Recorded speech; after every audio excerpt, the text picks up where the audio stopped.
I don't know what you did. One of you out there knocked over your radio or your Facebook account and you ruined the sound on us. But here we are, and I hope you can hear us this time. Can you hear us this time? Something's off your feet, guys. We saw that. Thanks very much. Owen, how are you? Not too bad. They say you never get a second chance to talk crap, but here I am. Whatever I said there was so libelous that they had to take it off the air. But here I go. I get my second chance. We've got a brilliant show lined up for you. Mike Carlson's going to join us around about 8:30. Emmet Byrne is going to talk to us about our depth chart, where we're going to name the front row for the Ireland team for the Six Nations, who's in pole position at the moment ahead of the European Games. We'll update this the whole way along. You can have your own say online at offtheball.com as well. And we'll take you through everything else that's going on in the newspapers today. And GAA Hypocrisy, it says there. I don't know what that's about, but we'll find out when Owen's giving us a roundup of everything that's going on around the course of the GAA weekend. Loads of people frozen out, including some of the off-the-ball team. Nathan, as usual, rallying the troops / getting the baying mob to do his bidding on Twitter. So we'll talk about that too a little bit later on. As ever, if you want to get in touch with us, you can leave a comment on the Facebook stream, which many of you are doing. Thanks very much for your patience there, folks, and apologies for our little slow start for the Gremlins this Monday morning. Somebody who definitely doesn't have Gremlins this Monday morning is Antonio Conte, who seemed quite calm, deliberate and cold yesterday when he was delivering this message in his various post-match press conferences. The thing about this is he gave the exact same message to every interview and the post-match press conference, so he clearly practiced it, or he knew exactly what he was going to say. Have a look. It's been an interesting 24 hours. There were some very strong words from José Mourinho yesterday. How would you respond to that? But I think when there are these type of comments and the comment you try to offend a person and you don't know the truth, I think that you are a little man, and he was a little man in the past, he's a little man in the present, and maybe he will be a little man also in the future. Ooh. So, yeah, so he said that on BBC, he said exactly the same thing on BT, and I think he went even a bit further using the phrase senile dementia in the written press conference. Yeah, which was, I think you were talking about it earlier, kind of translates as senile dementia or something in Italian, and then the Chelsea press officer was like, no, he didn't say senile dementia, he said amnesia. I think we're a little bit smarter than that. I think we know what he said. And my least favourite part about all of this is the people who are really coming down on José Mourinho for his attack on Conte about his match fixing. People are like, that's so low. Well, he was called a senile dementia person by Antonio Conte. Arsene Wenger talked about suicide earlier in the week. There is not a pleasant tone in the Premier League right now, and to just talk about it in sole terms because of José Mourinho is completely unfair. This is a three-way thing, three managers who are hating life at the moment, and it's relatively entertaining.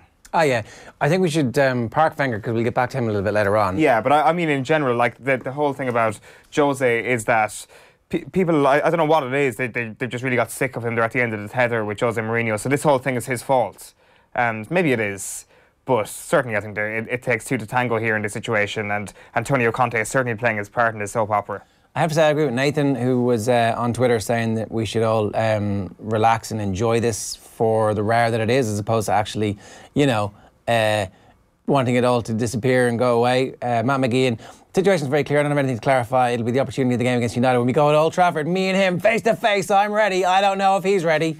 You could try and take the higher moral ground and say this is childish, or you could be honest and say this is freaking great. Yes, it is.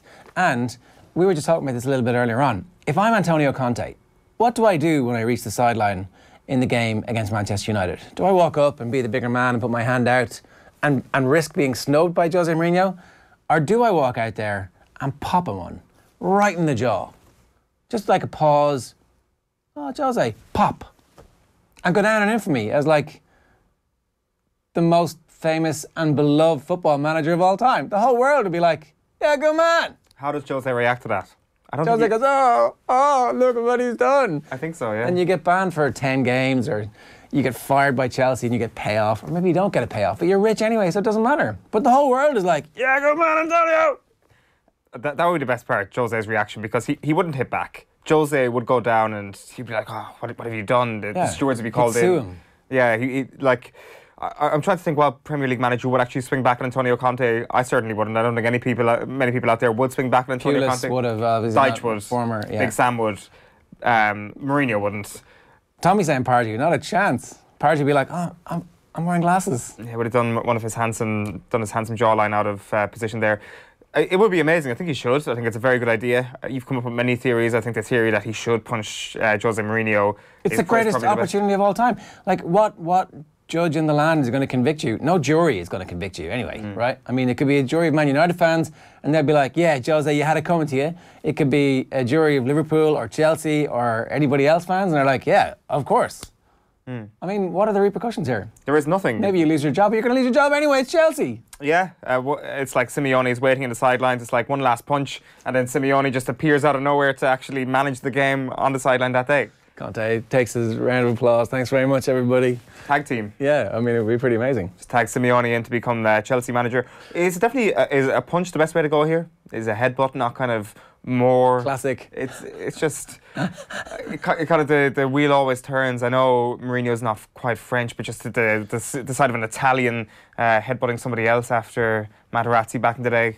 Could be something beautiful. You know the way that Mourinho always tries to touch the face of the people? Like, I don't know if you've watched his body language over the years, but he always has that thing where he wants to be the person who touches the face of, like, you know, the way like a grandparent touches a child's face and kind of rubs it and goes, this is the power here. I have the power and you are the one I'm bequeathing it to. He always tries to touch Pep's face as well, and Pep always kind of pats him on the back of the head as he walks away. I don't know if you've ever watched that, but it's worth watching that. So I can only imagine what it would actually be like when he goes to try and touch Conte's face this time, or maybe his, you know, elaborately, expensively assembled hair.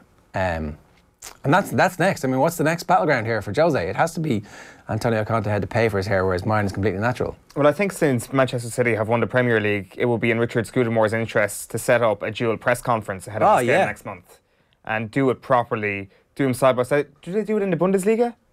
In certain occasions or in certain German competitions where you actually have the two managers side by side in a press conference? That would be amazing. Like, all well and good for your lust for violence. I would rather see them go and verbally joust it out before the match. I suspect that they're going to do that and with their favourite journalists on either side as well. Sorry, I'm just retweeting the stream there because some of you are only joining us now. Klopp would definitely clatter him back. Mad Hatter says Mossy. Not sure about that. Okrahur on Twitter. We might see the real Jurgen Klopp in that situation. As in this rage that kind of sits beneath the happy persona that we all see. The real Jurgen Klopp might come out in that situation if Antonio Conte punched him in the face. I think we'd see the real Premier League managers on a lot of occasions if he got punched in the face by Antonio Conte. Jurgen Klopp would batter him. I mean, I think he might lose that fight, but he would definitely be battering away until Conte knees him in the balls. There would be German rage, all right. The way we see Jurgen Klopp's lower set of teeth, that would just become all we'd see. You know, this. when he goes crazy, when something's about to happen on the pitch, that would be his rage face right there. Yeah, okay. Tell us who else you think might actually batter Antonio Conte back if he was to punch them. But I think that's definitely the only course of action open to Antonio Conte at this point. His honour has been challenged. It's a duel to the death, and let's face it, they're too rich now to actually bother duelling to the death. But and now punch-up, that wouldn't go amiss. Certainly we haven't had managers punching each other. I don't know if there's ever managers punching each other, actually. It's just been like little pushes like that. Yeah. Very tame stuff. All right, you can get us on Twitter at Off The Ball. You can get us on youtube.com/Off The Ball. And remember to turn on your notifications so you get this live whenever we go live, and especially when we go live with sound. So Eoin has to jump off the Buffalo Bills bandwagon. He's not doing it because they were crap at American football at the weekend. He's doing it because O.J. Simpson, it turns out, was pictured in a Buffalo Bills jersey. That's the tweet there saying he's at the game, but actually he was in Nevada watching it. So he's moved from wherever he was in prison to Vegas. He kind of forgot that he got out because it was just before Christmas, and it was like, oh, okay, but there he is. There's O.J. Yeah, it just pops up. There's one of your buddies. Hardly surprised. No, I'm just taking the moral high ground here, Ger, and it's goodbye to all my friends in the Bills Mafia. It's been it hasn't been fun at all. Actually, it's been a pretty awful bandwagon to be on. As expected, it was. You guys really are a terrible, terrible football team, and not one I enjoyed supporting at all. Tyrod Taylor, you are a terrible football player. You can post that under your own name too, the Bills Reddit, and we'll happily upvote it. Yeah. Nathan Peterman, also a terrible football player. Really poor, like very, very poor football team. And a bandwagon I've thoroughly unenjoyed. And I'm looking for my next new NFL bandwagon for the divisional round coming up this weekend. Yeah, so we'll talk about that a little bit later on with Mike Carlson Carlson. There was one thing that I did want to show you. This is from the official match stats from the game where the Tennessee Titans come back in the third quarter. Marcus Mariota's 6-yard pass from Marcus Mariota. Now, I don't know if you remember the old stories of Setanta before he became Cuchulainn, running across the country, pucking the ball up to himself and catching it. You know, that was the thing of mythology. Marcus Mariota is definitely going to go down in mythology. I think it's the second time in NFL history that this has ever happened. It's the first time it happened in the playoffs. Some guy from the Vikings did it in the 90s. So they're getting completely screwed in the game. They're like 21-3 down at half-time, and it looks like the game is over. I think it might even be a third down, and the play breaks down.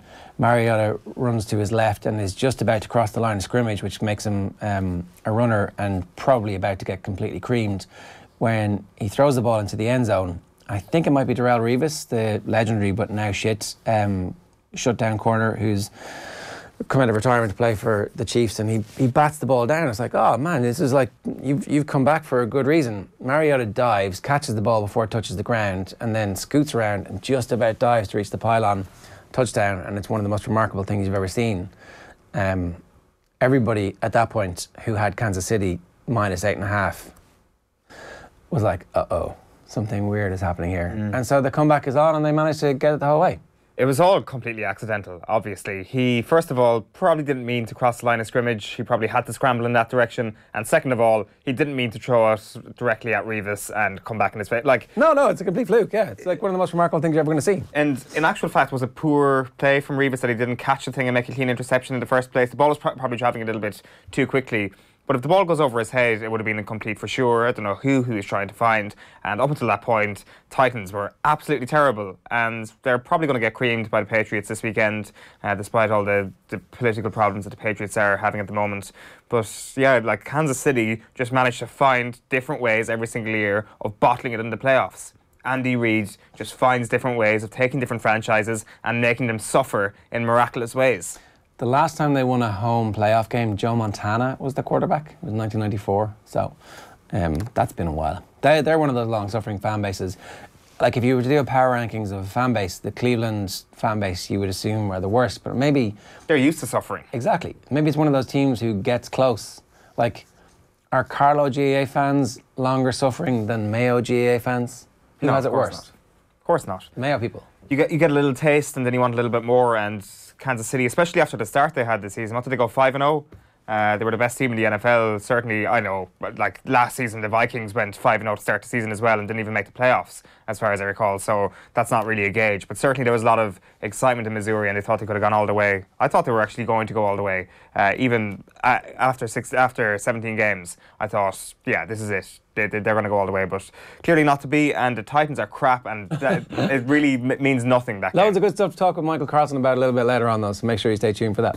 There was actually loads of other good stuff. Let's take you through the newspapers. Pretty interesting weekend. Most of the newspapers are obsessed with Jordan Larmour. We'll talk about that with Emmet Byrne in just a couple of minutes' time as well. But the other thing is that Arsenal, we were just saying last week that there's no real opportunity for Arsenal, now that they're out of the Champions League, to get ritually humiliated in public.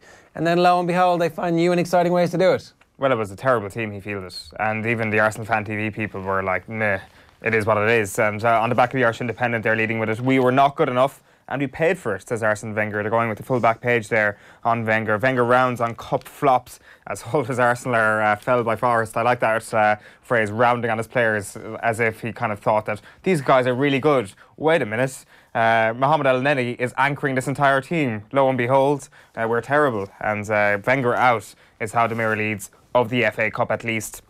Reads the sub-headline there. Nottingham Forest 4, Arsenal 2. A terrible day, really, for Arsenal. And the most embarrassing thing, which they were actually spared from in the end, was that Eric Lehigh didn't actually get his hat-trick. That would have been the nail in the coffin, really, for Wenger if Eric Lehigh had got a hat-trick. And there would have been some sort of macabre sort of pleasure from that from Arsenal fans, perhaps. Forest Fire then reads the front of the Irish Examiner. More penalty agony for Wenger as cup holders dumped out at City Ground. And then the last lead in terms of Forest Arsenal is Forest Thump. It's a great pun there in the back of the Irish Daily Star. Forest 4, Arsenal 2. That is Eric Lehigh there celebrating after his unbelievable half volley to put them, I think it was 2-1 up at the time. Yeah, so the other story today is really the Philip Coutinho story, but also Martin O'Neill and the potential link to Stoke, which, in fairness, Emmet Malone was speculating about towards the end of last week in the Irish Times.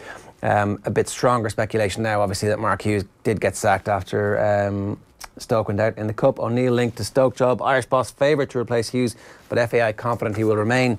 And then the Sun also have O'Neill or no deal. Gaffer has 2020 vision. So O'Neill or no deal is like no deal. They don't think there's going to be. Martin will spurn Prem interest to stay with Ireland is the sub-headline, which explains exactly what Neil O'Riordan's story is. Neil, impeccable sources on that, so you'd expect that to be very close to the truth in that one. Although there was a suggestion in one of the other tabloids that perhaps the FAI and O'Neill and Stoke could come to an arrangement whereby he would do both jobs for the next 6 months and see what happens. Don't think that's going to happen though somehow, is it? Is that being suggested today? I saw it in one of the tabloids today. The reason that you don't think it could happen is that if the bad form continues and O'Neill flies to, is it Neon or wherever the draw is going to be for the European Nations Cup, then he's like, O'Neill, he should be at training, but actually he's at the Ireland thing. And it's like, nonsense. You know, you could totally do this, I think, for the next 6 months only because of Ireland not being in any meaningful or important football matches. But you just assume that if the results go badly, then Stoke and the Stoke fans will be like, no, we can't have this. Absolutely. On the back of the Irish Daily Mail, they're going with the GAA postponements, and frozen out reads the headline there. Fans and players left fuming at late postponements. There's, of course, the big ones yesterday anyway were Monaghan, Donegal and Mayo Galway that fans were apparently denied refunds for as well on certain occasions there. Nathan Murphy, in particular, venting his anger on Twitter yesterday. You can go check out his Twitter account for more on that. They're also going with a hurling picture, or with a GAA picture really, on the front of Sports Monday in the Irish Times. That is Cork and Clare beating Cork pretty comprehensively yesterday in the Munster Senior Hurling League. But the main story there is Gavin Cummins' Leinster not much better than Ulster, says Kiss. Coach laments his side's inconsistency but believes they can respond. Meanwhile, in the Times Ireland edition, it is also a rugby story. Furlong blow cast shadow over victory, Cullen questioned after tighthead played on. There'll be more on that in a little bit later with Emmet Byrne. And then we'll show you the back page of the Irish News this morning. They're also going with the GAA fixture mess up. Ulster faces fixtures headache as winter weather takes hold. As I said, the one they're probably referring to there, Cara O'Kane story, is the Monaghan Donegal match that was called off in Clones yesterday. Yeah, Shane Hannon from Team OTB was there. A bunch of people were kind of upset about the fact that there are no refunds for these, and then somebody else was making the point to Nathan, like, it's impossible to give refunds on the day, apparently. Unless you give out receipts. Yeah, well, so even if you get a receipt, you're just getting... Even if you give out a receipt, you're not getting your money back. You're getting here's another event that's coming up next week that you might not be able to travel to. Very briefly, Total Football. Wenger humiliated. That's just the ad on the front of it. I know, it's just anyway. Wenger humiliated by Fired Up Forest is the story in the front of the Telegraph, and Wenger hurt by Arsenal Cup exit is the story on the front of the Guardian. But they also say that Gary Rowett is emerging as a leading candidate to replace Mark Hughes. So he is the other one that they're looking at apart from Martin O'Neill. Now, the Off the Ball Saturday panel with Sinead O'Carroll, Daithí Regan and Kevin McLaughlin was looking forward to supporting highlights of 2018. We were asking them to play Nostradamus, and Kevin McLaughlin was pretty high on Ireland's chances of doing well in the Six Nations, particularly in the game in Paris against France. I think it's going to be an incredible Six Nations, and I think when the provinces are humming along nicely, it always builds nicely into the Six Nations. When you got 4 teams winning in Europe, incredible competition, and that interesting blend for Joe of how much focus he puts on the Six Nations versus thinking ahead to the World Cup. Because you got guys like Jordan Larmour, Jason Stockdale, Dan Levy, like John Cooney now up north, really putting his hand up. And you know, the temptation for Joe is to put out a fully loaded team of really experienced guys every single week, but the right thing to do is probably get that blend. And Joe has built an incredible level of depth in the international squad now, and that tour to USA and Japan during the summer, he brought blooded new guys and guys who are experienced at playing at that level. And I always believe he'll have more confidence to bring in guys who are going well in the European Cup as well. I think that's like just a level below international rugby. Fascinating game up against France in Paris for the first game. I think Ireland will beat them and beat them well. To be perfectly honest with you, I think France are in the worst state I've ever seen them in my lifetime. I thought it was a terrible mistake bringing Guy Noves in. It's actually possibly the worst person they could have brought in. Someone who's institutionalised in French rugby and very old school. They needed someone new who was going to bring new ideas. The Joe Schmidt of France, you know. Well, it was the right appointment, was arguably, but it was just like 15 years too late. It was, yeah, exactly. It was the right appointment, but the terrible timing. Because Toulouse, if anyone had watched Toulouse's rugby in the 5 years in the lead up to his appointment, it was regressing year on year. So I'm fascinated to see how they go now. They brought in Jack Brunel, another old school guy. Yeah, so it does look like they've hopped into a time machine and just gone back to the 1990s. It's absolutely insane. Like they're bringing in a guy who had a dismal record in charge of Italy. His record of Bordeaux is not much better. I think he's just a pal of Bernard Laporte, and he does the exact same. He's kind of thrown like giving a job to the boy. Yeah, he's done the exact same with Bordeaux as he did with Italy. Is he just tries to get big lumbering forwards in there to bash them, which is what Guy Noves tried to do with France, and it didn't work for him. So I don't think we're going to see any French flair in the Six Nations. Kevin McLaughlin pretty high on Ireland's chances in the Six Nations. Emmet Byrne, good morning to you. Hey Ger, how are you? And nothing like a bit of irrational exuberance from all of us ahead of the Six Nations to go, yeah, this is great, come on. Yeah, it's a very Irish thing, isn't it? It just is. Having said that, I do think there's substance to back it up this time. I do think they are in good shape, to be fair to them, and obviously it's results are the biggest, most important thing, and they've been getting them, and that's you can't argue with that, you know. Plus the excitement of the fact that, I mean, if you take even the last couple of years in context, and anything in sport is when you're doing quite well in sport, you know, it tends to peak and trough. You don't always hold the top position all the time, and Ireland have been competitive for quite a while, and then you have a relatively large exodus of good players, O'Connell, O'Driscoll, Darcy, etc. I mean that's been well documented, and then you expect a bit of a trough, and you expect that to be a little bit more extended than it was, but actually the peak has come sooner than I expected, and they're really competitive again. Compare that to, say, when England had their peak of peaks in 2003, and they lost, you know, quite a few players and stuff, and their period was an awful lot more extended in terms of their you know, their downtime. So it's been managed very well, and there's been like good decisions made at certain points that make these things happen, combined with a good feeder system. Like, you know, you've got I think the youth system has improved significantly, but again, predominantly the school system, and being more detailed, the Leinster school system is very effective, and then the academy is providing that that transitional phase, which was lost in history, you know, before, when we always had competitive underage sides, and that's coming through, and it's creating with someone with like Joe at the helm a very you know, very strong kind of situation now. Yeah. I think a lot of the excitement too comes from the fact that somebody like Jordan Larmour bursts on the scene, and it's like, oh, this guy's really good. You know, it could be a couple of years' time, and he might be there, and then he scores that try against Munster, and it's like, wow, this guy's amazing. I mean, maybe we should start sticking him in, and it's like, hang on a second, and you look at the next game and then the next game, and suddenly he's doing all sorts of stuff, and it looks like he's a genuine world-class talent at the age of 20, and it's very hard not to get unbelievably excited about that. Yeah, I mean, everyone loves that. Like, he's playing the type of rugby that people want to see, and I suppose when you see somebody, I mean, you got to break down what makes a guy like that, really, you know, and why isn't other men who are just very quick doing what he's doing, you know. And again, it's his ability to understand his role within the game and the game itself, and then having the athletic ability to execute what he's doing. So when I first saw him, I mean, I suppose you've got to contextualise it as well in respect to world class is when you've, you know, been tried and tested over periods of time against opposition that are at the top of the game. I'm not sure. I mean, in all the games he's played, Leinster have had the lion's share of the ball, so it's kind of weighted towards him. He's also had space to execute what he's doing, but he certainly has the raw ingredients to feed on if he keeps going on the way to be certainly a world-class attacking fullback, you know.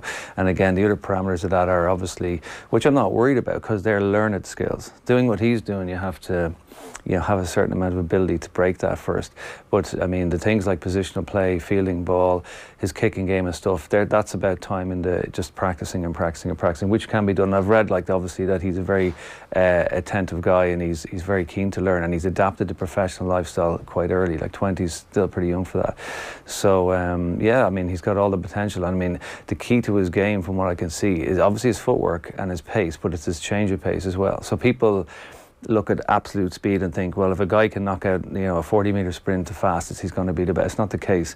It's how you accelerate and change your pace and execute your ability to get into, say, for example, space around you at any given time within a random environment, and that's what he's doing. And that's what O'Driscoll had. He had it in spades, yeah, and he also had awareness around him at the same time. So he was able to, like, Brian was unique in that he was able to think on 3 levels at one time. So Brian would run into a group of people, he'd optimise his ability to find the space within that time, and then you could be running beside him. I remember running behind him. I mean, it was years ago in a game, and he ran into 3 people, and then the ball just ended up in my hands. I don't know how he did it, like it just did, but he was aware. It's just one of those things, and that's slightly different. I mean, that's an extension on what maybe Larmour will have to kind of work on and stuff like that. But his ability to find the space at the moment and to kind of create that change of pace, to be deceptive when he gets there. I mean, the first time I saw that and understood this was when years and years ago, I don't know if you remember a French winger called Jean-Baptiste Lafont. Do you remember him? And he could nearly walk into the opposition and then just take off. So they would adjust their pace to him. So he'd be running down the wing, and then he'd slow down, and then they'd slow down, and then he'd just accelerate and he'd be gone. And it's that change of pace, because he makes the decision, he has the ball. It's not as easy to do nowadays because there's less space in the game, because the defences are much tighter and they're much more organised and stuff like that. But within that, yeah, Larmour is excelling, you know, he's doing really well. Have you seen anything that might be flagged up as a potential weakness? Because it certainly seems to me that he's got this stuff that you can teach, and almost if there is a weakness exposed at some point, it's going to be educatable. He's going to be able to learn from that, and he will be able to learn from that experience. Yeah, and what do you reckon that comes down to? That's desire. So if he has the desire, he'll do really well. He has the things that, you know, the God-given talent, the bits that, you know, the intangibles, I suppose would be the word. And then the rest, as you say, exactly as you say. I mean, the 2 things that would dictate how well he does is his desire to learn and his injury profile. So as long as, touch wood, as long as he can stay fit and healthy, and he can work on those, you know, areas that maybe he's not as strong as. Now, personally, I haven't seen enough of him to make a definitive call on any sort of specific weaknesses and so on. But traditionally, I mean, the pressure, there's a couple of things. I mean, and again, and it's also multifactorial. Like, there's several things combined. So when you, for example, are a fullback, if you're playing an opposition that have a superb kicking game, I mean, you're going to be under more pressure, and obviously in being able to pick out your positions and making decisions whether you stay deeper or flatter, and able to switch from what he is, a naturally attacking type of player. So he might stay a little bit flatter maybe than, say, to try and exploit what he has in terms of abilities, but that could leave him at risk against a good team and maybe get a quick turnover and make a kick and stuff and get the position then against the team. So being able to do that and read that and make those, again, it's like anything in life, it's being able to make good decisions at the right time is the key to it, and that's experience.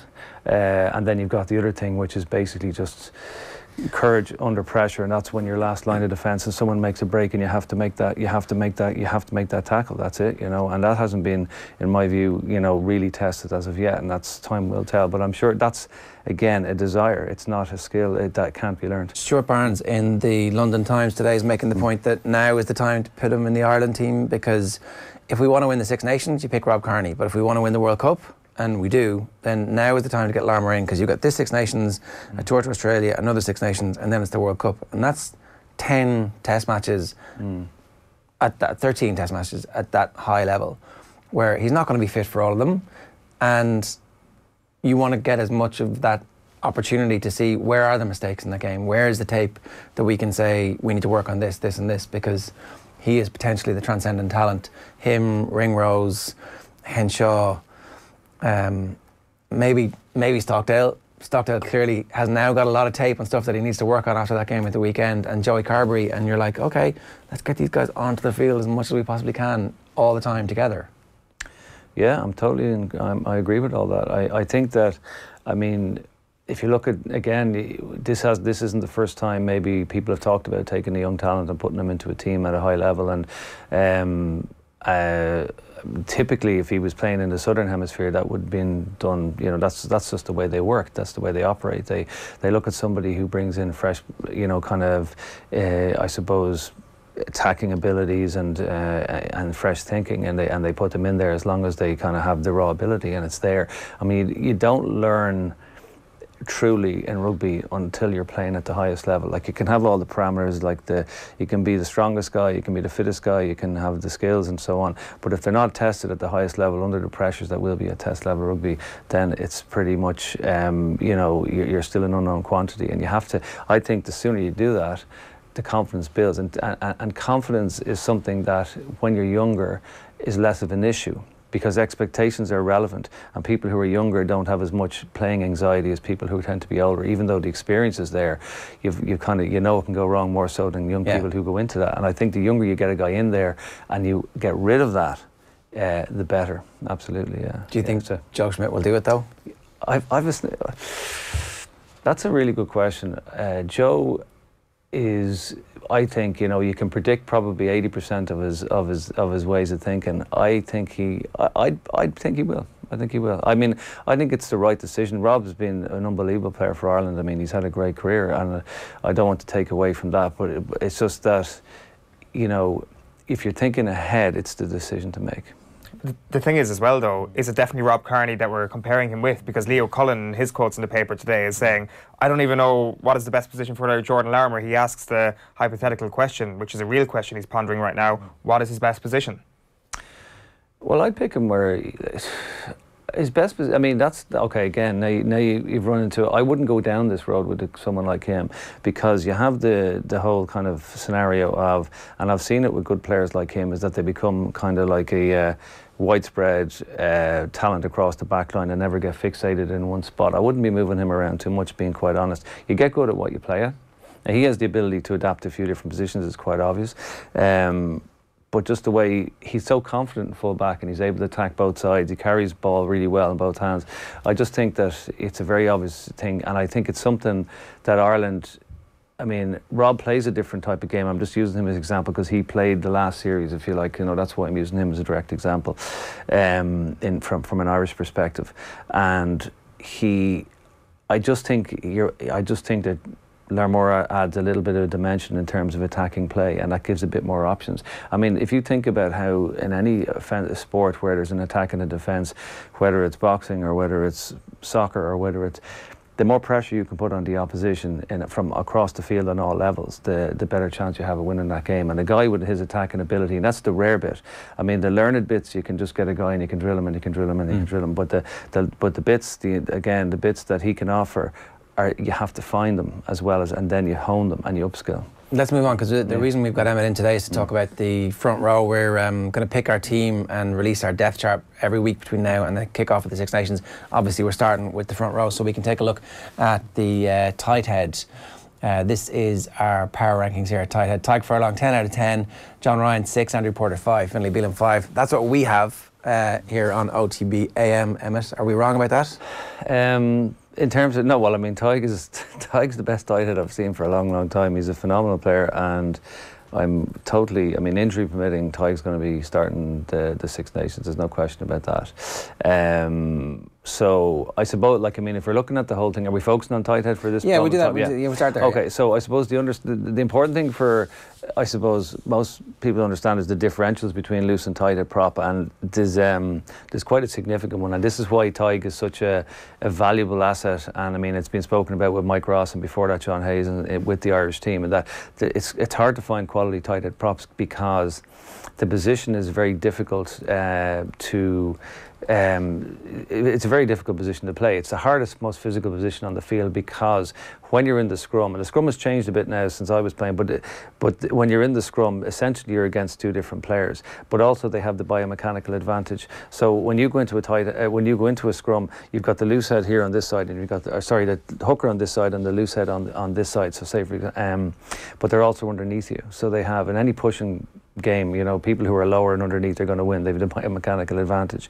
So what the whole agenda for a tighthead prop is to try and reduce the surface area. Loosehead does the opposite. He tries to come in underneath the chest. He can't push a tighthead back unless he lifts him first. He has to destabilise him. So that means he's underneath him. He lifts him, and then he drives them back.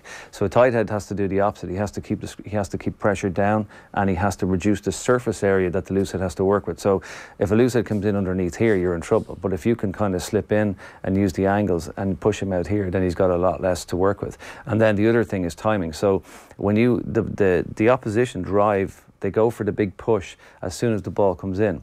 So if you can shift your weight again just in the time that well, the loosehead and you can move in again, then the loosehead will make his drive, he'll push on nothing. So that's it, you timed that. You get that wrong now against someone who's very good, and you can be in real trouble.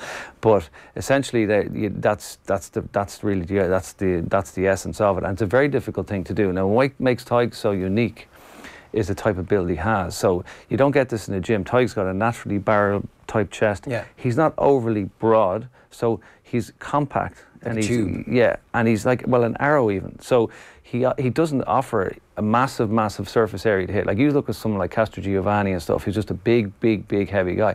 But he's offering a big surface area. He's not quite as compact, and also the depth of the chest makes it very hard to get underneath. So he's deep this way, and he's also not somewhat broad this way, and he can push through the scrum a lot better than the average tight head prop.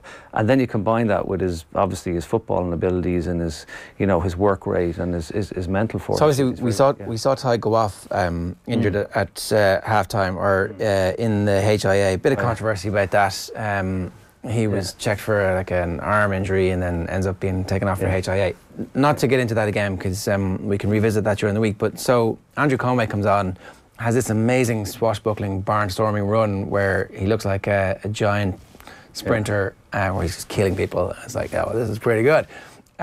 He is an unbelievable athlete and just a crazy specimen of a human being. So is there ever any point where he begins to put pressure on Furlong? Like, is his ceiling anywhere close to that?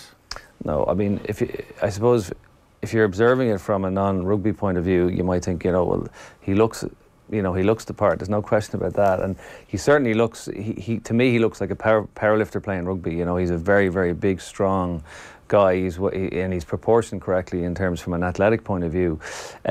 He's recently switched from one side from the loose end. Again, it's a far more difficult switch to make than to do it the other way around. So in respect to that, what I've seen in the scrum is he's quite. The natural thing to do for first guys who switch is they prop, and he is taller than Tig as well. So is they bring the feet very far back as the means to lower the height of the scrum, because that, as I said, a tight head has to lower the scrum to stop it being lifted.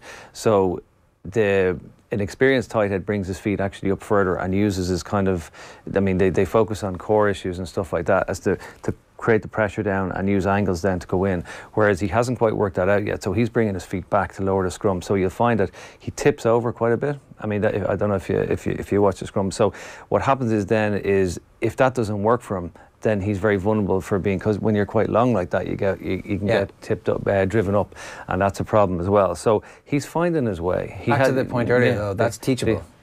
That is teachable, but the only way to get good at it is to play at the level. Yeah. So he'll have to play, and bear in mind, it's 2 years. This isn't something, I would give him the grace of 2 years.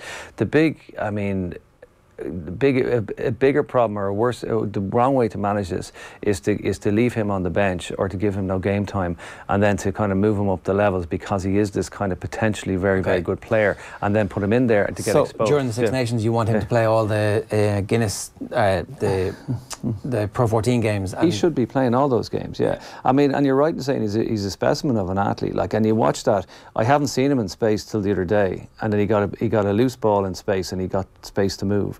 And his acceleration is the equivalent to something like you'd see in the back line, the way he moved. And that's a pure power thing.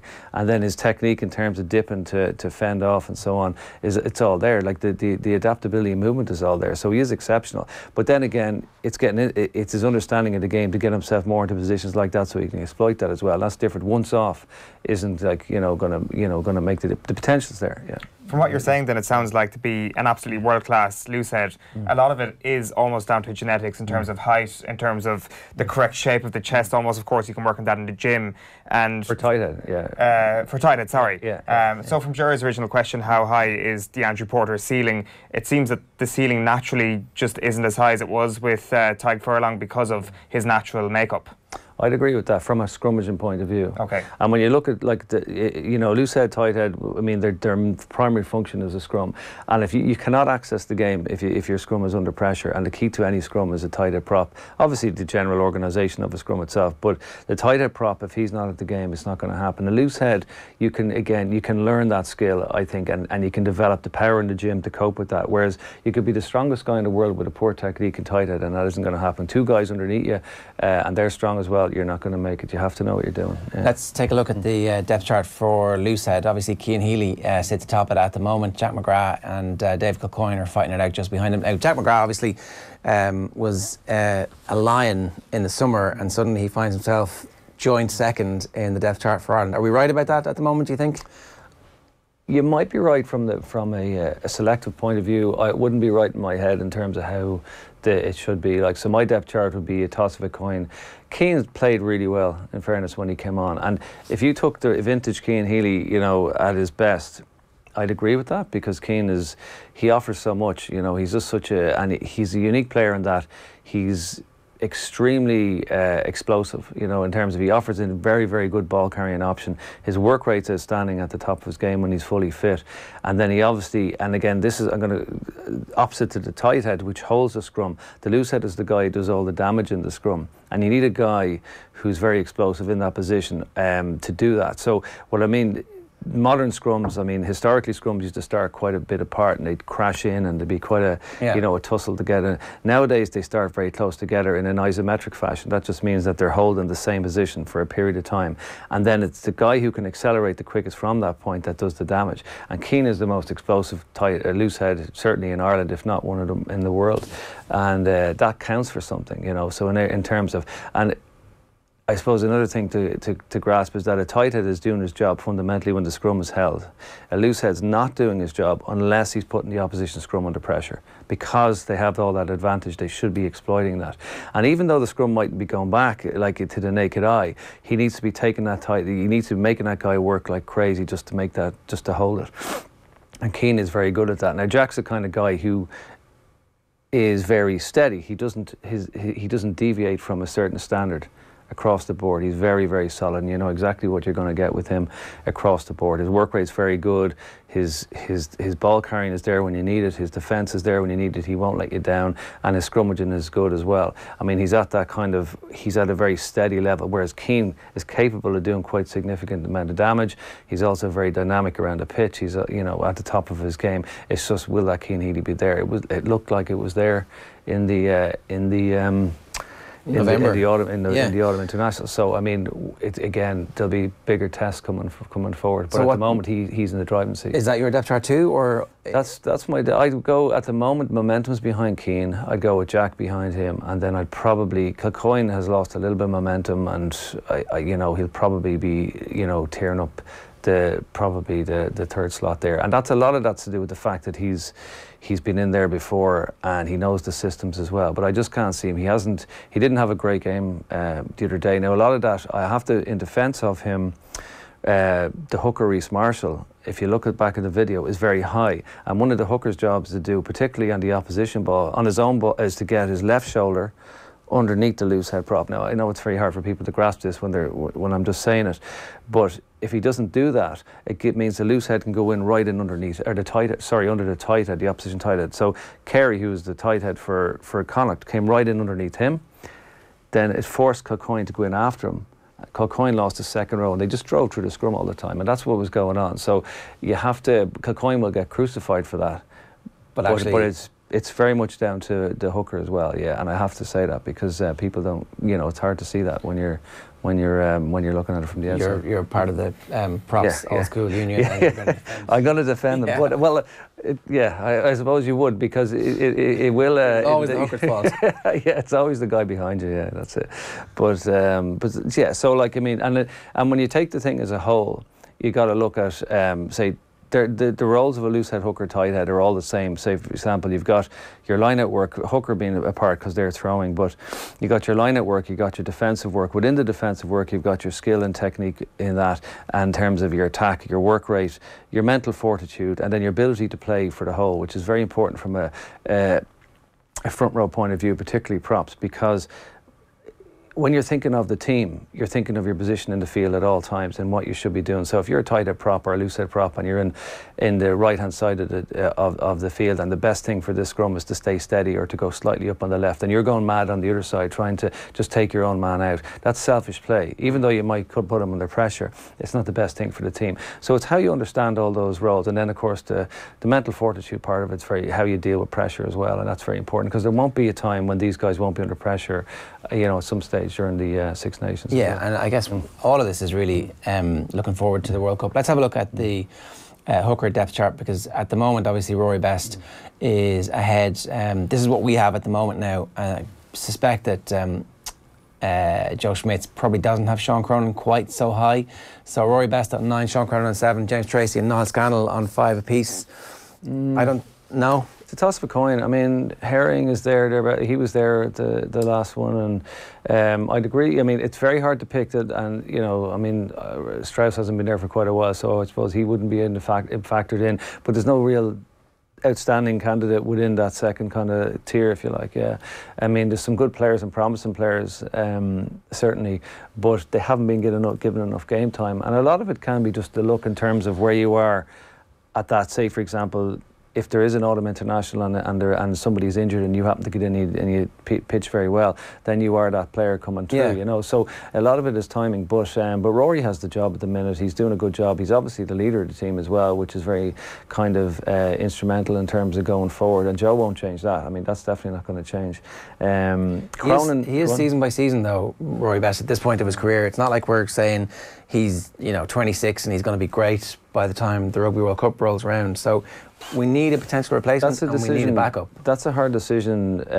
You're right. That's an absolutely, and it's that kind of thinking that will kind of creates, I suppose, shock decisions. You know what I mean? If he wasn't picked, you'd be very surprised, wouldn't you? And there's a basis for that, and you have an argument for that in terms of the age factor and the World Cup coming up. He'll be there, I'm pretty sure. World Cup is, give or take, a year just over, and so on. So he'll definitely be in shape for that. He'll be shaping to do that. The worry is developing something to come in behind him, and then I'd say after that, then he'll call it quits. But there's nothing really kind of jumping out at me coming in behind. Cronin is obviously, from the point of view, impact-wise, the strongest guy because of his ability to carry. He's a very, very good guy. When defences are a little bit more exposed, say in the last 20 minutes of a game, he's very, very hard to handle, like when he gets on the ball. And I think maybe just based on that and the fact he's come back a little bit, he might squeeze himself in there. Again, he's not the youngest guy in that setup either, and Joe might have an idea to bring somebody through, like, as we said, Tracy, Scannell, these guys, I mean, who've already cut their teeth as well, and not done badly. They've done well. Are they separating themselves, or any of them separating themselves? That's the thing. That's the problem, is they're not really separating themselves. They're all doing the basics well, and they're throwing the line out. I mean, the line out even under pressure when I've seen them it's all there, but it's just that little kind of, I suppose the way I'd put it is you have to, what's important again in hooker, the other thing is that's less so in prop, more so in hooker, is your personality. So the guys who get their hands on the ball the most need to have strong personalities within the team, because they dictate the play. So you're talking hookers, number 8, 9, 10. And if those guys don't have a strong personality within that, and then I'd add in the second rows in there, because they're the kind of enforcers of the pack, if you like. So you need to have at least one of them to have a strong, an O'Connell type attitude if you're going to succeed. And that's been the case in all World Cup wins. If you want to compete in the World Cup, they've never had weak second rows in terms of personality, and they've always had a strong hooking personality. And someone like Dylan Hartley, who people either love him or hate him, he has that abrasive personality. And unless one of those guys, the best guys I played with as hooker, for example, always had a strong personality. They always did. They stepped forward. And you don't need to be like a Dylan Hartley type. You can be like Rory Best, where you're kind of more quiet, but the intensity's there, and the kind of mental fortitude is there. And that's where I can't see that separated within these guys. They all do their jobs well, and they're all good players around the park and all the bits. It's that personality bit that I can't see. Rory Best still standing out there. All right, Emmet, great stuff. Thanks very much for explaining all that for us. Yeah, no problem at all. Yeah. We'll be updating more of those depth charts as we roll across the next couple of weeks after the European Games, obviously, and into the Six Nations, before we pick our team just in advance of Joe Schmidt actually naming his as well. Now, let's bring you something from the paper review yesterday. Obviously, a sensational reaction to Paul Kimmage and Pádraig Harrington in studio. One of the topics for conversation was Joe Brawley's piece in the Sunday Independent, where he talked about the influence that Sky and AIB are having, for example, when it comes to the sponsorship arrangements that they have with the GAA and the benefits that they get from it. The conversation picked up on that point. Here's how it went. I think there has been great unease about Sky and matches behind a paywall. I suppose, how often do you write about it? Every week, every month? How can you keep saying the same things? Ultimately, the GAA have, in a lot of people's eyes, failed on this point. Going back to that, cheaply and peanuts takes away from his argument. It does, actually. That there's no price. Yeah. Now, that's the headline, not to get back to our initial debate. It's cheaply in it. It's mentioned later on. The other point... Whereas you're saying if it was the old can't put a price on it. Setanta Sports, if they were doing it, would we have an issue only that this is English? I think the paywall is the issue. I'm not sure. I'm just saying, is there it's a fair question. Is there colonial overtones? And is he picking on Sky? Would it be, if it was somebody else, if it was a different sponsor, AIB, did he mention AIB? Oh yeah, look, he's a good AIB, guy. He says, what he says of AIB, to be honest, is he talks about AIB bringing. Remember Chris Kamara and Jeff Stelling came over. Yeah. So he picks out that, and he's talks about it's a good way to deflect from the reality. Go stand outside the High Court some morning, watch AIB's legal team at work, watch the distraught families leave the court. Is that tough? Because the toughest is their tagline. So I mean, he's absolutely having a go at an Irish company here as well. Yeah. I think with Sky, it's the paywall more than the English colonial. I just. You're wondering? Well, I'm looking at the commercial reality that GAA needs the money. Yeah, so that's a longer conversation that has been sparked by Brawley on multiple occasions. In fairness, it wasn't just his piece yesterday in the Sunday Independent, but I guess yesterday was the closest that we've seen to a manifesto from Brawley in terms of it being one of the calmest pieces, I would argue, that he's written in a long time, and just generally the whole point was the importance of the Director General's job, and unless the Director General of the GAA calls halt to the commercialisation of the GAA, then in his own words, the GAA is fucked. And he's been making this point again and again and again in different ways, but now the appointment of that job is imminent, and so therefore this is at its kind of peak importance. So I don't agree with most of, that's not true. I agree with a lot of what Brawley had to say, and I think one of my mates was telling me that he was listening to Harrington describe Brawley's piece, and it was like, I agreed with parts of it, and then I was angry about bits of it, and then I agreed with it again, and then I was angry again, and then I disagreed with it, and I was like, yeah, that's kind of exactly how that piece works. Ups and downs, I think Harrington said. Yeah, you have that sense that that's Brawley's viewpoint, and it's a worldview, and he has to get it out there and express it, and that is the starting point for the conversation. And in any proper democracy, there should be room for people to go, hang on a second, there's this alternative viewpoint, but there aren't that many people expressing that viewpoint, it seems, which is weird considering we all end up talking about it a lot, primarily because he writes about it a lot in the Sunday Independent, and it becomes one of the dominant narratives. And yet it doesn't actually seem to be a narrative that is current in Croke Park, and it doesn't seem to be a narrative that's current amongst the people who go to Congress, for example, because you never hear this type of stuff really said at Congress, and certainly not said in as coherent a way as it was yesterday. I think that's definitely one of Brawley's better pieces on this topic in a while. Yeah, coherence isn't exactly something you hear a lot at Congress, to be honest. Of course, it has to do with the fact that people are making speeches and Brawley has time to editorialise over his article over the course of a week. The thing with this point about Brawley, though, is that we're not sure if he's going to be right or wrong until it's too late. If he's right and the wrong decisions have been made with the Director General job, with potentially the next batch of television rights, then it is too late, as in the chipping away of the whole GAA ideal is something that Brawley's very conscious of. But one thing that Harrington pointed out yesterday, which it's a very simple point, but one that part of me kind of agrees with, is that if this was Air Sport who had the championship rights, would Joe Brawley be kicking up as much of a fuss? And I think there is something in that. I agree with what Harrington is saying there to a certain extent. I maintain, or Paul Kimmage maintains, that isn't really the case, that it is to do with commercial only and it's nothing to do with this colonialism. But I'm not so sure. I think there is an element of that in it. I think that the hatred of Rupert Murdoch definitely feeds into it. And I mean, I think people are entitled to be fairly disgusted by the way that Rupert Murdoch has treated people down through the years. So, you know, it's fair enough, I think. That part, like, I do wonder though if, so Air is just being bought out by a French billionaire. Like, ultimately, does it matter if the money's going to an Australian billionaire or whatever nationality Rupert Murdoch claims to be now, and a French dude, like, or if it was the GAA themselves who had GAA TV and they were the ones who were distributing it, which I think they're probably going to be capable of doing sooner rather than later. Maybe not the next TV rights deal, which, like, it could well be the next TV rights deal because that's 4 years away. And you'd think that Amazon are about to bid for the Premier League. Like, is it that people shouldn't have to pay to watch matches? Is it that there's no intrinsic value on watching something on TV? Because that was always my issue here, was that, like, the GAA are entitled to place a value on this thing and to get money for it to allow them to run all the other things that they're doing. Like, he talks... So I'd actually missed his piece on Christmas Eve where he talked about the capital, the political capital that the GAA have, and how the GAA as an organisation doesn't fully understand that. And he was inspired by the Sleep Out to kind of go, hang on, we should be far more powerful as a body and as an organisation than we are. And I totally accept that point. I don't know, we're at a really interesting phase of development here.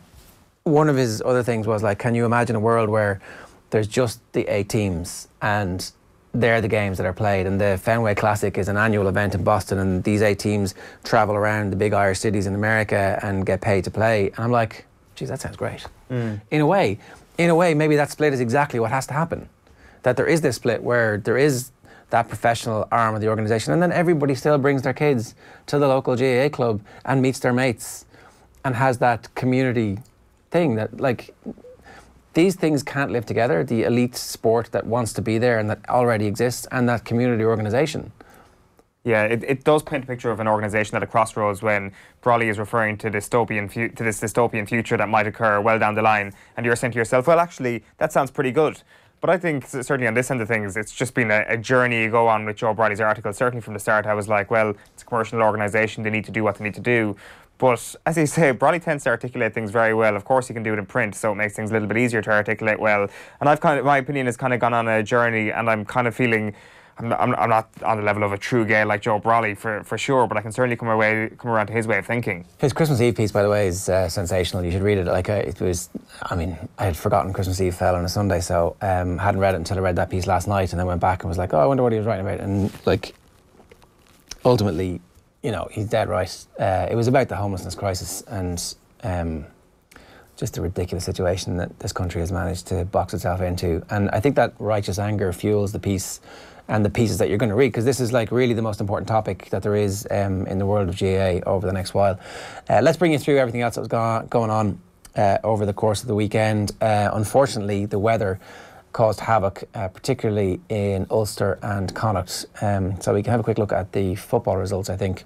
So there's one of the main results is people queuing for tickets in Castlebar. The game between Mayo and Galway was postponed 3 minutes after it was due to start. Kevin Welsh absolutely fuming with the fact that they travelled that morning over to Castlebar and was like, maybe you could have told us before we got here. Yeah. I think any pitch that isn't equipped to deal with ice, and we had the forecast we had the night before, probably there should have been warning signs right there straight away. Yeah, the undersoil heating from the 1980s that the teams in the old English First Division used to have, we don't really have it in not in too many of the places as far as I know. I presume, is Croke Park the only one? Maybe the new Parky Queeve might join it, but I would say it's 2 or 3 max. At this point, so there's the result. So the games that were off: Mayo, Galway, Leitrim, Sligo, Monaghan, Derry was off. Down UJ at Burren, Armagh versus Derry at the Athletic Grounds, that was off as well. It looks like the Mayo game is being refixed for Friday. They have another game on Wednesday, so that's 2 games within 48 hours, just like the Dublin Hurlers and the chaos and the crisis that ensued for player burnout with that. I thought there was a massive overreaction to the Dublin Hurlers playing a challenge and then Walsh Cup game in 48 hours. Who cares? They'll be all grand. And so they played half each. they're not competitive games anyway. Well, people will say the O'Byrne Cup is very competitive. It is a trophy at the end of the day. The Walsh Cup, this was the hurlers. Oh, sorry, Walsh Cup, of course. How could I get my Bord na Móna Cups mixed up? Well, and how could you forget that Pat Gilroy's in charge of the hurlers now instead of the footballers? There's a very interesting one by Vincent Hogan here today, actually. Just what you hear like the romance of the GAA so much in the summer, but you rarely actually get a bite of that cherry this time of year. And he actually went to watch Kildare take on Kilkenny yesterday, and just one of the paragraphs, he's querying a couple of the older people around Kildare hurling and just asking them, have they ever played Kilkenny before? And one of the guys, the venerable Ned Quinney, says, not in my lifetime anyway. Kilkenny's Central Council delegate was there. He says that he's been there 3 decades overseeing Kilkenny, and he's never seen them come up against Kildare in any match of any circumstance. 19 points was the deficit there for Kildare yesterday. 19 points, not bad. Not bad. And there's if you do pick up a picture of the Irish Independent, there's a great picture of Vincent Hogan just sitting on a table. There's only 2 chairs at the table. He's the only person sitting at the table, and that seems to be the press box for the day yesterday. He might have been one of the only people who actually showed up to the game from a journalistic standpoint, but a very good piece, and obviously getting a little bit more notoriety as a result of the callings off yesterday. But where was the game? It was in Freshford. Oh yeah. With a crowd of 400, he reckons. Apparently the footballers beat them once in the O'Byrne Cup, the Kildare footballers against Kilkenny, which would actually be an interesting story in itself, to see the last time Kilkenny actually played in the O'Byrne Cup. But the weird kind of sensation of 400 people showing up in the freezing cold to watch Kildare hurlers take on Kilkenny hurlers, there's something unique about it. Obviously, there is, totally, yeah. People will say, oh, it's completely pointless and it's a pre-season match and all that sort of stuff, but I certainly get a bit of a thrill of still seeing the Kerry hurlers playing against the likes of Clare and Limerick and those top teams in Munster, and January is the only time you're ever going to see that sort of stuff. I think, okay, so they're beating 19 points, but for those Kildare lads, that's definitely something that is meaningful. Let's move on, because Kildare weren't the only team getting beaten yesterday. Cork beaten 4-17 to 18 points by Clare in Cusack Park. Oisin Langan was there and caught up with John Myler, but first he also caught up with Tony Kelly.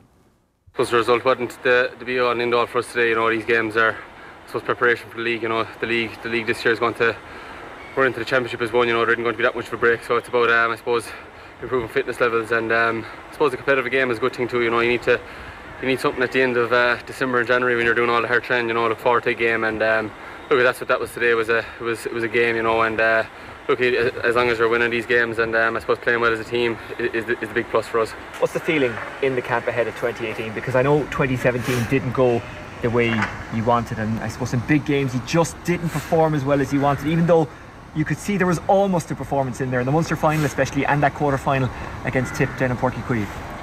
Yeah, look, I suppose we're setting our stall out to work hard this year, and that's what we're doing this time of year, and we're going to bring it into the summer and the league months as well. It's just trying to be the hardest working team in Ireland. We're not coming with any fancy tricks or any fancy plays or anything like that. We're just going to knuckle down now. We've a good few weeks under our belt, and we're just going to try and drive it on, and as I said, keep the head down and work as hard as we can, and as long as we're doing that and being as honest, we're hoping that the performance is going to come with that as well. You kind of got the job at a good time and a bad time. A good time in the sense that there's a lot of talent, a bad time in the sense that there's expectation. It's never a good thing for a manager. Yeah, there's an expectation this year that wasn't there last year. What people were looking for last year was a performance. This year they're looking for an expectation, and look, we're working hard, and once the league starts, we'll be up and running. Yeah.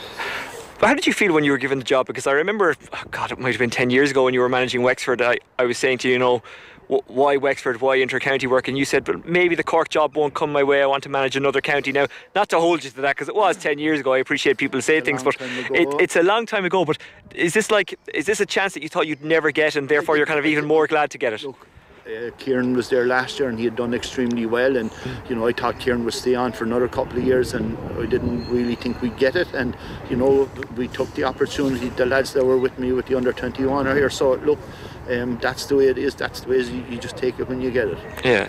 And how have you found settling into it? It's the same. They're all the same. It's just the expectation level and the pressure is greater. That's it. But you definitely have more players, and the hurlers are there in Cork. We just got to get it right on the sideline. But have you kind of had to think about what style you want, or are you just looking at players at the moment? Cork hurling is about speed. It's about movement of the ball, and it's about quick passing and skill, and that's really it. And that's what we're trying to perfect and get better. And once we get going now on the dry sod, we'll be flying. John Myler doesn't like getting beaten in conversation with Oisín there after a relatively straightforward win for Clare, but as everybody says, it doesn't really matter. Let's move on, because it was a really interesting weekend in the Wildcard playoffs, and Mike Carlson is with us to talk to us about Kansas, Blake Bortles, the Atlanta Falcons, and Drew Brees. Mike, good morning to you. Good morning. Yeah, Blake Bortles, it's kind of like being one of those 400 people watching hurling in the freezing snow. Hey, I noticed Colin Kaepernick's gone from the bobblehead's gone from your desk there. He's over Owen's shoulder. Yeah, back on the toy shelf. We're getting Jimmy G. As soon as we can find one, we're getting Jimmy G. He's going straight on the front. Don't worry about it.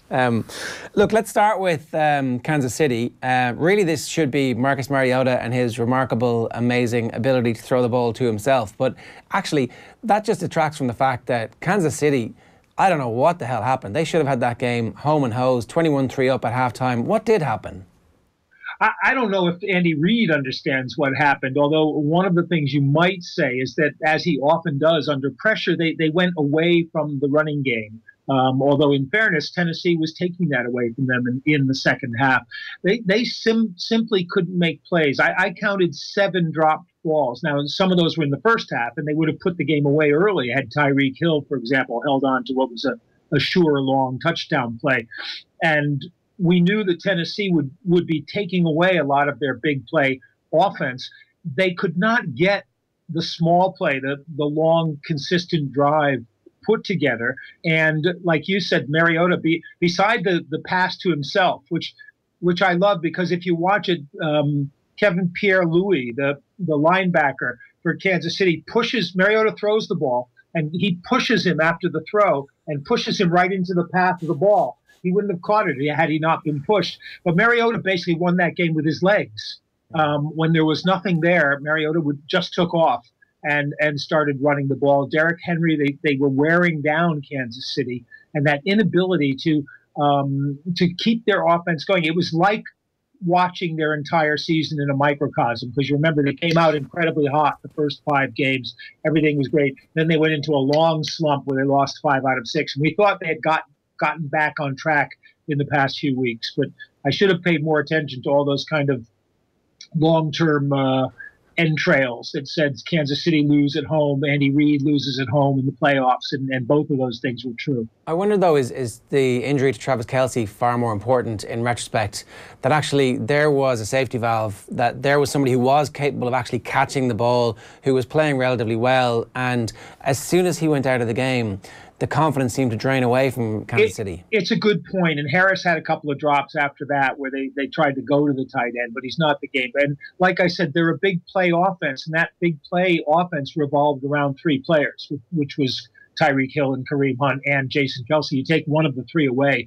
And I think that's actually a really good point, because Tennessee then didn't have to worry about covering Kelce to take him out of the play.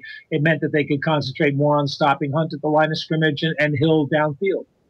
Do we have a lot to thank for Dick LeBeau at the weekend? He looks like he's 100 years old at this point, but he's still able to do a job, because it looked like they were panicking after conceding those 2 early touchdowns. He got them all around on the sideline, and he was just like, calm down. And of course, the Kelce injury helps big time, but it seemed like the LeBeau calming influence was a huge thing as well.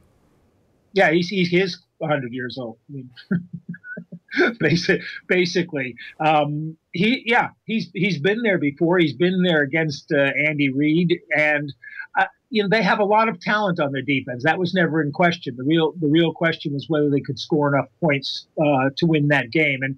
And again, I mean, Butker misses a field goal, or else there's the winning margin is still there for Kansas City. So I think Dick LeBeau can probably hang around coaching as long as he wants, and if Bill Belichick wants somebody who's like a father figure, he can always hire him when he goes to his next job. Oh, his next job. We'll come to that in a couple of minutes then. Just one last point about the Titans, because obviously they are up against the Pats the next time. Are they any good? It's hard to tell. Like, they don't seem to have any wide receivers either. They're a good defense, and that's for sure. And like I said, what they're very good at is they match up pretty well against Kansas City in the sense that their defense is based on taking away the big play, making you beat them underneath and work your way up the field steadily. So that will put them pretty much in conflict with the Patriots biggest skill, which is to work the ball up the field steadily. Although they have a big play offense, I doubt they'll make the mistakes that that Kansas City made. And defensively, Tennessee doesn't really pose a huge challenge for anybody, covering defensively, as long as you can keep Mariota under control. They don't have game breakers. They can't throw much to their wide receivers. Delaney Walker's their biggest threat, and they're going to want to pound the ball with Derrick Henry. That will be the big question. If Henry can have a big game against the Patriots, they can probably give them a game. But I don't know. I haven't looked at the lines yet, but I'm sure that they're double-digit underdogs in Foxborough, and that's for good reason. Let's talk a little bit about Blake Bortles, because the game against the Bills was one of those terrible games where, there was a debate very early on about, is this just because there's two great defences out there on the field? And then everybody at the end goes, well, I mean, the defences could have been absolutely astonishingly brilliant, but the offences on both sides were so horrible, it's impossible to tell. Yeah, that's very much true. The Jags defense is brilliant. They're really stocked at each level of the defense. They've got really good players, and Tennessee could never really get on track. You notice they kept Tyrod Taylor contained as well as forcing him to pass. And like Tennessee, they don't have much of a downfield threat offensively either. They really needed Shady McCoy to play well, and it was as if I don't know what happened with his ankle, but it was as if it relaxed a bit as the game went on, and he was running better. Also, the Jacksonville defense tiring. Buffalo's defense is good, but not great, but they can contain as well. And Jacksonville's offense, if they can't run Leonard Fournette, then they don't have much else. And almost like Tennessee as well, they turned to Bortles running. Bortles started escaping the pocket on the one drive that they had that got a touchdown, and they even ran a designed run for him, like the Titans were doing for Mariota. So that was the difference in the game, was Bortles is running. And I just had the thought when we were doing the game, imagine if the referees had disallowed the touchdown to Ben Koyak, the only touchdown of the game. They might still be out there playing. Yeah, we did say this had the possibility of being a 0-0 draw last week. 3-0 wouldn't have been too far off the truth. Do they have any hope against the Steelers? Well, they beat the Steelers back in week 5, and that was an interesting game in Pittsburgh, 30-29.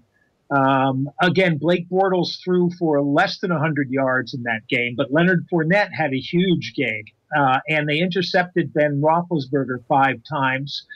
2 for touchdowns. That was the difference, obviously, in the game. And Antonio Brown for the Steelers was really their only major offensive threat in that game. Brown is supposed to be back and at full strength for that game. I don't think they can do that twice in Pittsburgh. Their defense can keep the Steelers bottled up somewhat, but the Steelers are the antithesis of the Patriots. The Steelers are a team that relies on big plays from their big offensive players. And I think despite the quality of Jacksonville's defense, they'll get some. And I don't see Blake Bortles and Leonard Fournette having big games against their defense. Yeah, you mentioned that game against Jaguars earlier in the season. If I'm not mistaken here, that was the game where Big Ben comes out to the press afterwards and says, potentially, I just don't have it anymore. Maybe I'm done. That seems like a turning point almost in the Steelers season at this point. Yeah, I think the ghost of Dick LeBeau had a meeting with him and told him that, you're not done. And, like I said, Ben is a guy who works. I mean, they work obviously within an offensive framework, but they have existed throughout his career on his ability to keep plays alive, make plays out of nothing, hold the ball for long enough to allow his receivers to get open, get into space, and then they make plays based on that. And I think once they just said, don't worry about it, and let's get back to doing what we do best, the Steelers were okay.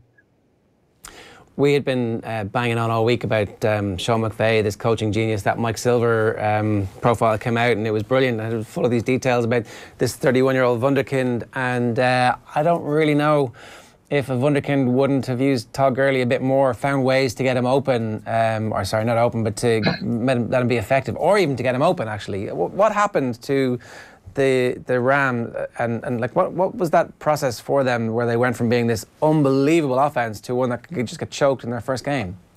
there's a strange thing. All season long, the Rams were 7-1 on the road this season and only 4-4 at home. And I just think for some reason their home field advantage completely disappeared. In Atlanta, were 5-3 both at home and on the road, so that they can play. But what Atlanta did primarily was to play the Seattle Seahawks kind of defense. And almost every time you looked, you would see most of their linebackers and defensive backs strung out at the second level, right across the field with one safety high. And that was taking away all of that intermediary stuff they like to get to Todd Gurley, the quick pass out of the backfield or the short run where he'll cut across the middle. It wasn't there. Their linebackers are very fast. Keanu Neal, the strong safety, covered well. They didn't let Gurley get anything at the line of scrimmage running, so they turned the Rams one-dimensional as well. It was a great defensive performance, and I was going crazy because, as with the Seahawks many times when they were playing really well, the officials were allowing them to play their kind of coverage, which meant that the receivers basically had arms on them all the way down the field on almost every play. Sammy Watkins, it was the most egregious. There was that one long pass that they tried to hit to him, and Alford was running with him, but beaten by a step, and basically just held his arms in place. And Watkins tried to catch the ball, and then Alford tipped it away. No flag. The last play of the game for the Rams, Deion Jones did the same thing to Sammy Watkins, had him in a bear hug. Watkins broke away. He got him in a bear hug again, then let go of him and tipped the ball away. No flags. And if they're allowed to, everybody does it, but it's the extent to which you get away with it that makes that successful. That, again, made the Rams. They couldn't get the long pass. They couldn't get Gurley into motion. They didn't have much else to go with.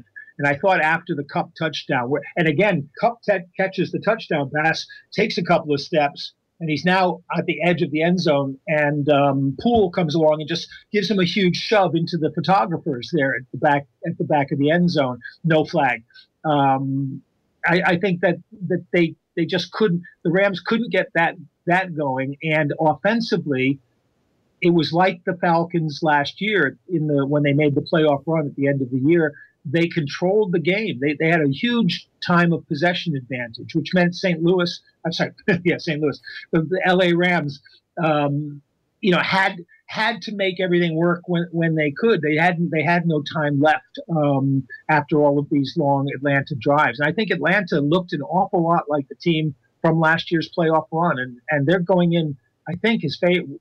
I mean, I said right away that, I wouldn't be surprised if they're favorites over Philadelphia. And the opening line had them as favorites in Philadelphia. 2.5 points. And actually, that seems like good value when you consider just how bad Nick Foles has been for the last couple of weeks. So it looks like the Falcons are going to roll right through to the actual conference game. Yeah, I mean, it's not a bad bet. I would. The only thing that would make me hesitate is if the weather, if it turns out to be a cold, blustery, snowy, icy kind of day in Philadelphia outside, that could work to the Eagles' advantage because they can run the ball. They have LeGarrette Blount and what's his name, Jay Ajayi, London-born. They have two big running backs, who they could use to pound the ball. It could be terrible conditions as well up in Minnesota. And you look at Drew Brees last night, and despite all the big conditions, it's just been a career founded on the improbable, whatever height he is, 39 years old at this point, and outplaying Cam Newton really last night. And it just seems almost fitting at this age and at this point in his career that a Super Bowl appearance could be on the line here for Drew Brees. That's going to be a really interesting game. Of course, the stadium has a roof on it, so it's not going to be as bad as it might be. But he looked so sharp. I don't think I've seen Brees look that good in a long time. And it was all season long, their offense has revolved or grown out of the running game. The fact that Ingram and Kamara have been able to run the ball so well means that the passing is an outgrowth of that. In this game, the running game went nowhere, and Brees had to make the passing game work and run off of that. And he did it by being just amazingly accurate, even on the run. And when you watch 39-year-old quarterbacks on the run throwing as accurately as he did, it was really impressive. And I think you have to give the Panthers credit for sort of fighting their way back in and finding ways to score, but it always looked like they were struggling to score, and New Orleans could sort of, no matter how well Carolina was playing on defense, they were going to be able to move the ball down. But that sequence in the fourth quarter where Michael Thomas catches that pass on the crossing route and to set up the touchdown, and then Cam, after the concussion, comes back in and hits McCaffrey on what was just a beautiful move and right up the middle for a score. It was a great finish to the game. And as Charlie Pierce in Boston said after the game at the press conference, someone should ask Cam to count down from 100 and see if he could actually do it, because he really did look stunned out there. Yeah, afterwards, Riverboat Ron said that he fell over on purpose. He was faking it so that they could have Derek Anderson give him some time to warm up properly. There is... Yeah, okay. I believe that one, yeah. It does sound a bit dodgy. Speaking of dodgy, we get to the New England Patriots. We've been wondering what was going on over the last while, and that ESPN story last week certainly blew up. And it got the whole of the American football world speaking from coast to coast, because ultimately Jimmy G is like this kind of it's very Shakespearean. I don't know in particular which character he would be, but certainly he seems to be kind of the stalking horse here in the midst of all this. What's the truth? He's Horatio. Okay, perfect. And Bill Belichick is Polonius, hiding behind the Arats, and I'm not sure who Hamlet is in this. Exactly. Well, how does that all end? I mean, everybody dies. Just probably. I think we talked about this when we were talking Bill Belichick, because Colin, I keep saying Colin Cowdrey, but Colin Cowdrey wouldn't be much interested in the Patriots. Colin Coward. Yeah. From the point of the Garoppolo trade, almost, he had been talking about his conspiracy theory that Bob Kraft had made Belichick trade Garoppolo because he wanted to keep Brady, and it made a certain amount of sense. But there's a second argument against it. They didn't get good value for him because they didn't let him go before the season started.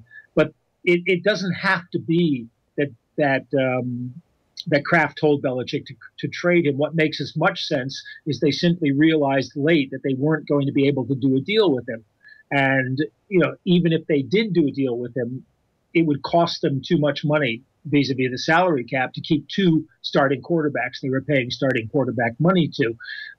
So he might have had a big, long argument with Kraft about this, but I don't know if love of Tom Brady versus love of Jimmy Garoppolo would have been the major motivation as opposed to the rest. Now, the interesting thing is, if Belichick were to go, let's say that he's fed up, he's not the boss anymore because Kraft has usurped his authority, and you believe that kind of theory. If he were really going to give it to the Patriots, he would wait until after both Matt Patricia and Josh McDaniels had got other jobs, and they're both in line for head coaching offers as soon as the season's finished, and then leave. And Tom Brady would then be left without the kind of core of his support. It might be time for a 41-year-old Brady to decide that it was time for him to retire too. And then the Patriots are well and truly cooked.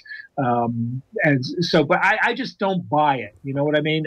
I can't see where he's going to go where he would have the same level of control, even if he is kind of irritated by Kraft's interference, if there was interference in what he wanted to do. He's going to lose those two coordinators. That might be challenge enough for him.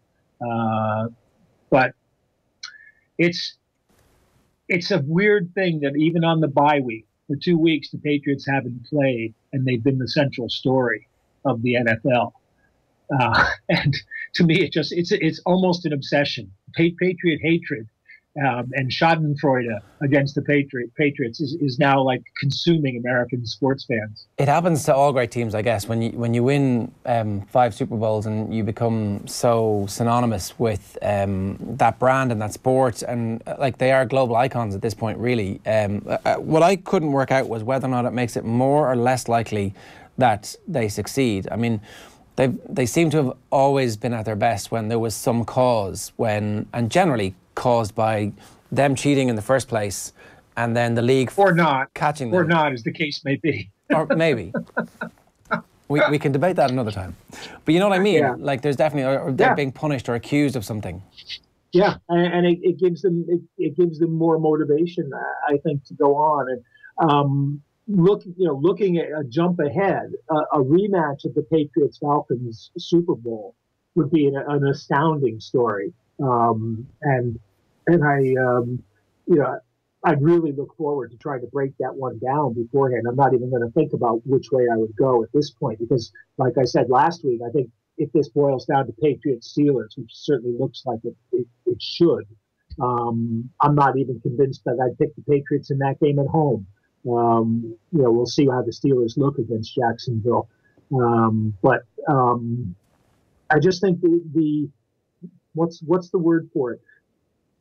We're in a business now where a lot of people who cover are not necessarily deeply aware of sport from the inside. They're more like mainstream journalists chasing celebrity rather than breaking down. To me, this is like Donald Trump. Nobody's paying attention to the policies, the stuff that's actually destroying infrastructure, that's really hurting the country. Everybody's on about his tweets or about Wolf's book, or all that kind of stuff, because it's easier to do and it's more fun to do. So we're sitting here talking about the soap opera of the New England Patriots inside, as if it were days of our lives, and kind of not ignoring, obviously, but a lot of the media is happier to talk about that than to try to figure out why Kansas City lost, or why Pittsburgh will be favored over the Jags, or what the Patriots will do against the Tennessee Titans. Hopefully we've done a bit of all of it today, Mike. Great stuff. Thanks a million. Thanks for getting up for us so early this morning. It's great. Yeah, who drinks? You got 4 coffee cups there, and then there's a paper cup sitting there. So who's drinking all that coffee? That's us. That's us with our also managed to catch the end of Stay fired up. Cam Newton's game last night. Thanks a million, Mike. Talk to you soon. Yeah. Who's your bandwagon? What are you going to do? We all will be revealed tomorrow morning. I was just going to ask you, who are you rooting for, actually? Brady or Belichick? You've got to pick a side. There can only be one winner here. Only one will survive. I think Belichick. I mean, it's like, they both were Trump supporters. Like, really, this is... But you have to choose between them. I think on the back of the ESPN piece last Friday, you're rooting for Belichick. Yeah. I think he comes out of that looking a lot better. So I listened to every podcast I could find about it, and Bill Simmons' theory was that Bob Kraft's son, who's going to take over the running of the team when Belichick goes, is the source for all of the leaks, because he's the one kind of key player in all of this who isn't actually around, and he's also the person who benefits the most. If you piss Belichick off to the point where he leaves like, oh look, I've got the job, and I've still got Tom Brady. Whereas if you're actually the owner, you probably want to be able to go, I've got Jimmy Garoppolo and I'd like to continue. So I don't know. It's like you tagged it Westeros Patriots, and it was the most Game of Thrones storyline that I've seen in sport in a long period of time. It was fascinating, and for anybody who hasn't checked out that ESPN piece, it's thoroughly compelling reading. It was put up last Friday on their website, I believe. Loads of comments coming in about the rugby a little bit earlier on. Now Stockdale is just a maybe for one of Ireland's to be part of Ireland's future. Sorry, he's not a maybe to be part of Ireland's future. He's a maybe to start the first game in the Six Nations. We haven't got to our back three depth chart yet, but I think that could be the most controversial, because you have obviously the back three who started, which was Kearney, Stockdale and Andrew Conway. Yeah. But remember, Keith Earls cried off injured and then played at the weekend and has been a long-term favourite of Joe Schmidt. So you'd have to say Earls, Kearney and Stockdale. Probably in the box seat at the moment. I would say Joe Schmidt was watching Saturday night through his fingers. Like, we don't know what might have caused the failure from Ulster, and was Stockdale perhaps too exposed. But certainly in commentary on the BBC, Eddie O'Sullivan was like, whoa, what was that? From Fergus McFadden's first try. And And certainly when you're watching BBC Northern Ireland, a lot of them can be very flowery in terms of their references to Ulster players, but certainly Stockdale was thrown right under the bus there by the BBC commentary team, which does never bode well for an Ulster player if that's the case. No, it never happens. Absolutely never happens. So he says, Ben Rooney says, Stockdale's been the standout player in each of his recent Ireland performances. One of the very few positives coming out of Ulster at the minute at the age of 21. A few defensive mistakes recently, but something hopefully he can iron out with Smith. That is the other point. Actually, you're as well keeping him in the team, so he has those mistakes at international level now. And it's an unbelievably exciting back three if you were to put Stockdale and I'm not sure about Emmett's point that Jordan Larmour is a nailed-on full-back right now, that you could play Joey Carby at full-back and you could play Larmour, so you'd have like a 22, 21 and a 20-year-old as your back three. There was also talk that he wants to see Robbie Henshaw play full-back because he thinks Ringrose and Bundy Aki might be a brilliant 12-13 partnership, and Robbie obviously has all the game skills to play 15-2. Suddenly it looks like we're well set everywhere apart from 9 and 10. It's the most dangerous place you can be when you're an Irish fan. It's not when you start to think about the depth up front. It's when suddenly you think, we've got so many great backs, we can take on the All Blacks in this free-flowing passing game. We are much more talented from 9 to 15 than they are. This is the most dangerous time to be an Ireland supporter.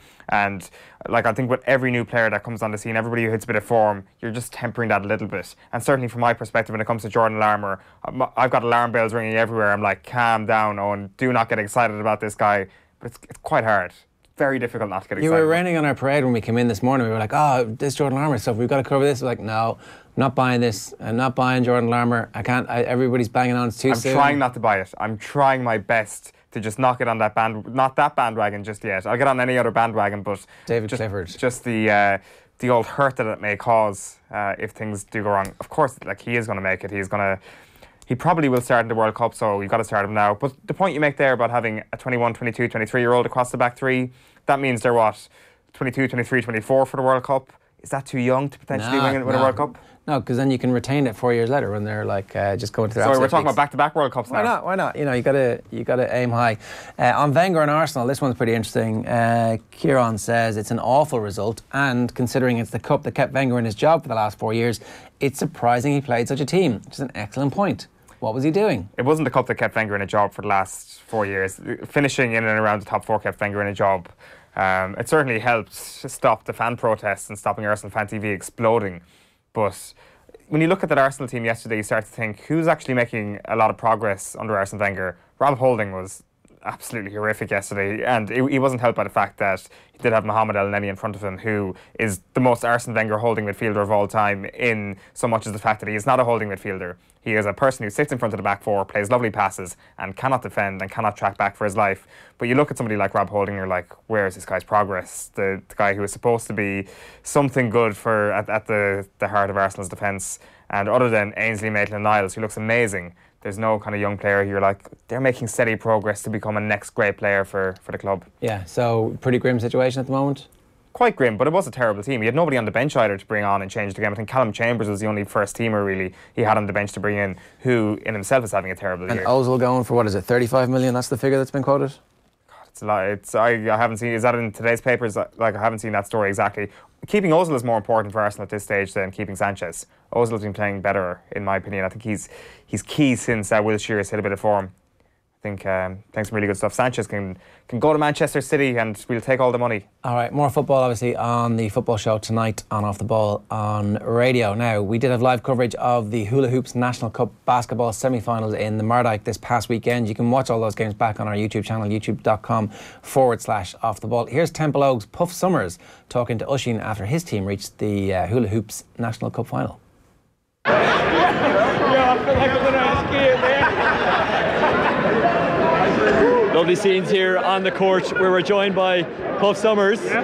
Puff, thanks for joining us live on Off the Ball. I appreciate I didn't ask you first before I just stuck you on camera. How does it feel to reach the cup final with Temple Oak? It's my first time, so I'm a rookie to this. So I'm going to follow the leaders that we have, and hopefully we just get the job done, finish what we started. that was some display tonight. You dominated Demons on their home court, especially in the championship quarters, as we'll call them, the third and fourth quarters. Yeah, well, Demons is a class team. They've kind of set the standard for what basketball excellence is in this country the last few years. Come on. And so, to beat them is huge for us and huge for our confidence. And, we got to see them in 2 weeks in the league. So, we're not going to take Demons for granted at the least. You've been in Ireland a long time. You've had your ups and your downs. You've won a league, but you haven't won a cup. So first of all, what does it mean to get to the final? And second of all, what would it mean to you to get your hands on one of these things? I need one. Before I hang them up, which hopefully isn't for a few more years, I just, I gotta feel that feeling. I've watched so many cup finals and been so close so many times. So, this is everything for me. I'm just, I feel blessed to have the opportunity. I have great people around me, and I think, this has to be the year.